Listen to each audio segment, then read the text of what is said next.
bénissons ton nom, toi qui nous donnes la sagesse de comprendre ta parole. Merci de nous expliquer ta parole, de nous enrichir encore une fois par ta parole, pour ta parole, au nom de Jésus-Christ et pour la gloire de ton nom. Amen. Que Dieu nous bénisse, j'espère que vous allez bien. Nous sommes là pour terminer le thème sur pourquoi ne suis-je pas exaucé. Et je rappelle que nous avons dit que l'exaucement, c'est bien évidemment la réponse favorable de Dieu à nos prières. L'exaucement, c'est lorsque Dieu est d'accord, le oui de Dieu par rapport à votre prière. Alléluia. Et nous avons dit que Dieu a trois réponses. Il a oui, il a non et il a patiente un peu.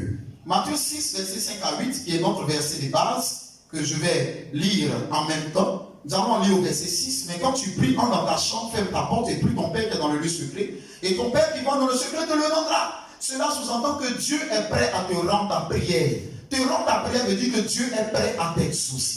Mais pourquoi nous ne sommes pas exaucés? Les raisons sont les suivantes. Je rappelle que ces raisons-là ne sont pas toutes les raisons, mais ce sont des raisons fondamentales. La première raison, c'est notre position devant Dieu. Voyez-vous, lorsque vous priez Dieu, vous le priez humilié, à genoux. Le jour que l'exaucement vient, si l'exaucement ne vous trouve pas dans la même position de prière, l'exaucement retourne. Qu'est-ce que ça dit? C'est-à-dire que Dieu exigera toujours que vous ayez le cœur adéquat pour recevoir sa parole. Lorsque vous allez lire le livre de 1 Samuel, chapitre 28, verset 4 à 7, la Bible dit là, il y a un homme qui n'a pas été répondu par Dieu. Il s'appelle Samuel. Il a crié. La Bible dit Dieu ne lui a répondu, ni par les prophètes, ni par l'Urim, ni par le Thummim. Dieu n'a pas répondu à ses prières. Et Saül, pour prouver même qu'il avait changé de position, la Bible dit il est parti pour évoquer des morts. Voyez-vous, vous ne pouvez pas faire deux choses. Vous ne pouvez pas prier Jésus et vous ne pouvez pas aller en même temps sur le marabout. Apprenez à décider. Ne changez pas de position. Le fait que vous ayez changé de position, en fait que Dieu a changé le type d'exaucement qu'il vous a donné. La deuxième chose, c'est prier hors de sa volonté. Dieu ne vous exauce pas quelquefois parce que ce que vous lui demandez, il n'est pas d'accord. Si vous demandez des choses qui sont hors de sa volonté, Dieu ne le fera pas. Dieu exauce sa volonté. Si Dieu n'est pas d'accord, il ne le fera pas. C'est pourquoi dans vos prières, il est bon que vous fassiez comme Christ. Seigneur, je veux telle chose. Non pas ce que je veux, mais ce que tu veux. C'est-à-dire ta volonté. Soyez prêts à accomplir la volonté de Dieu. Alléluia.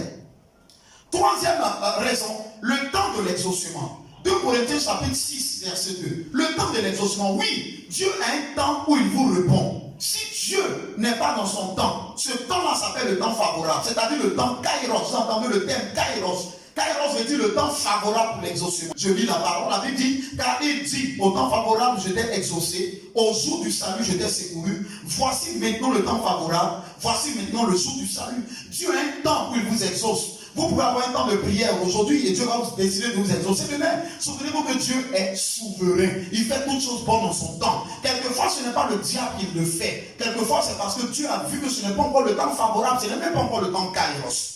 La quatrième raison, c'est le niveau bas de notre prière. La Bible dit dans le livre de Matthieu, chapitre 17, verset 19 à 20, des gens sont allés voir Jésus et ils ont dit à Jésus, on a envoyé notre fils vers lui pour qu'il puisse le délivrer, mais les disciples n'ont pas pu. Lorsque les disciples sont venus lui demander, mais Père, pourquoi n'avons pas pu chasser le démon? Il dit, c'est parce que vous n'avez pas de la foi. Et que si vous avez de la foi, et que vous dites à cette montagne, entre de les pas dans la main, il sera fait, selon ce que vous avez déclaré.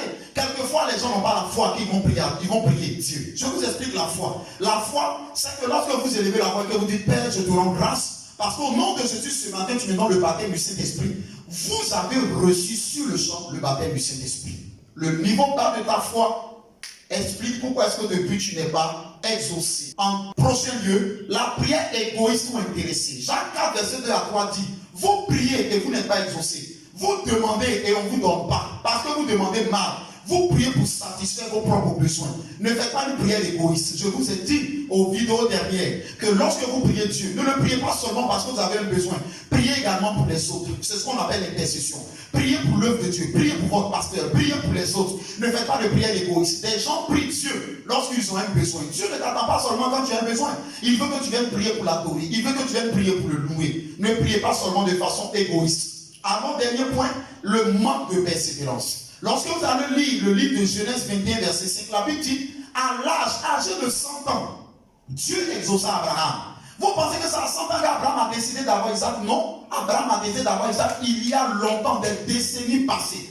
Et Dieu décide de l'exaucer plus de 20 ans, 25 ans au moins après. Pourquoi? Parce que quelquefois, Dieu attend de vous que vous persévériez. Comment tu peux prier pour un sujet en 2018 et puis tu te tais? Tu pries pour un sujet lundi et puis tu ne pries pas pour le sujet. La Bible déclare que veillez-y avec une entière persévérance. Il faut veiller à tes prières. Prie pour cela chaque jour, chaque heure. Prie tout le temps, ne te tais pas. C'est cela la persévérance. Et la persévérance paie.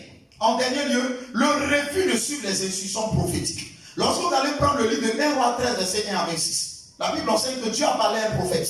La Bible parle là de l'histoire du jeune et du vieux prophète. Le Seigneur se révèle à lui, Dieu lui donne une instruction pour lui dire, si tu t'en vas, ne mange personne. Un vieux prophète vient lui dire le contraire de ce que Dieu lui a dit. La Bible enseigne que quand il a fini, je paraphrase, de faire ce qu'il avait fait chez le vieux prophète en désobéissant à Dieu, en allant, un lion l'a mangé. Lorsque vous ne suivez pas les instructions prophétiques qui vous sont données, vous diminuez votre exaucement. Qu'est-ce que ça dit? Je vous donne un exemple. Voici un témoignage. Un homme un jour vient nous voir. Il dit qu'il a besoin que Dieu lui débloque le salaire qui est bloqué depuis 7 mois. Il était perturbé. Et je lui ai dit, nous allons prier. En priant, nous avons prié pendant une semaine. Après une semaine, je lui donne une instruction. Je lui dis, le Seigneur demande que tu payes le compte d'épargne que tu as sur lequel il y a 65 000. Et que tu mettes cela dans une enveloppe. Tu ailles au supermarché, tu achètes tout. Et tu donnes à une veuve que je vois qui habite près de toi. Il confirme la parole prophétique. Il prend les affaires, il va donner à la veuve. La veuve le bénit et elle lui dit que Dieu se souvient de toi. L'homme en question, le lendemain, son boss vient lui remettre ses 7 mois de salaire et lui donne un 8e mois dessus. Mes frères, il a prié, mais c'est parce qu'il s'est soumis en suivant l'instruction prophétique. Il a dit des moments où vous partez voir votre pasteur, il vous dit non, pour faire telle chose là, faites comme ça. Venez faire à l'église, balayer. Il y a forcément une instruction prophétique que vous devez suivre. Il y a une instruction que Dieu peut vous donner. Cela ne raccourcit pas votre temps d'exaucement. Non, cela précipite même votre exaucement. Cela aide Dieu à voir si vous êtes humble et si vous êtes prêt à suivre les instructions. Voici les raisons dont je voulais vous parler. Nous ne sommes pas exaucés parce que ces raisons-là, nous ne les appliquons pas. Soyons bénis ce matin. Que Dieu pense à nous, qui nous pardonne. Toutes les fois, nous n'avons pas été à notre position. Qui nous aide et qu'il exauce toutes nos prières, surtout qu'il pense à notre pays, au nom de Jésus-Christ. Je profite pour vous inviter à un séminaire que nous avons la semaine qui suit, un séminaire puissant, le 1er, le 2 et le 3. Soyez des nôtres, le 3, nous aurons qu'un seul culte à la gloire de Dieu. Que Dieu vous bénisse.